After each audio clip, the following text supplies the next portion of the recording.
मैले शिक्षा ऐन टेबल गरौँ भन्दा भन्दै बहिनी विद्याले हिजै राजीनामा दिइन्। म धेरैको अब तपाईहरू घर फर्किनुहोस्, कक्षामा जानुहोस् भन्दा पनि जानुहुन्न। किन तपाईहरू भाउ खोजिरहनु भएको छु? म आफै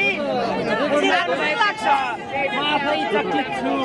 अब तपाईहरू आफ्ना कक्षामा जानुभए विद्यालय फर्किनु भयो हुने थियो भन्ने आशा लिँदै अब तपाईहरूको माग सम्बोधनका निम्ति मैले यो वैशाख 12 गते र 23 गते मन्त्री परिषदको बैठक बोलाएर संसदमा तपाईहरूले गर्नुभएको माग सम्बोधन गर्ने गरी लक्ष्य लिएको छु।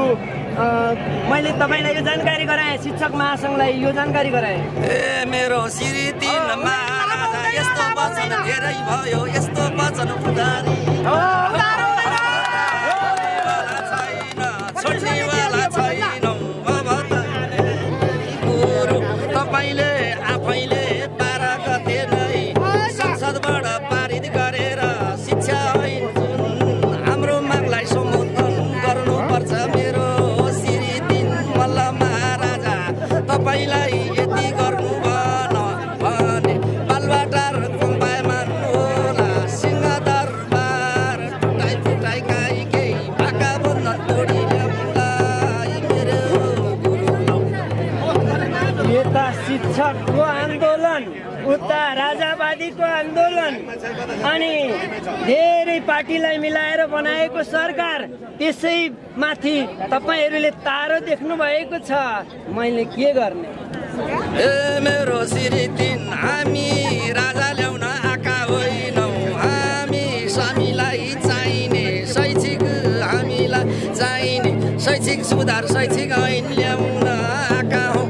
आज 3 बाचा 3 मुनि, 7 बाचा 7 मुनि, 14 बाचा 14 मुनि, 32 बाचा 32 मुनि लगाएर मात्र छोड्छौँ, नत्र हामी जान दिने छैनौँ।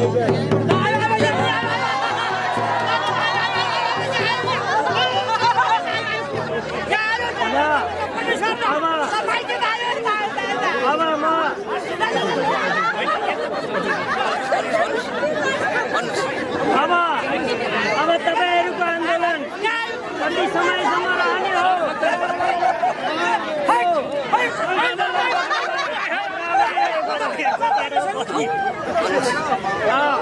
अब तपाईँ शिक्षक साथीहरू आफ्नो विद्यालयमा फर्कन म आग्रह गर्छु र अबका तपाईँका कार्यक्रमलाई छिटै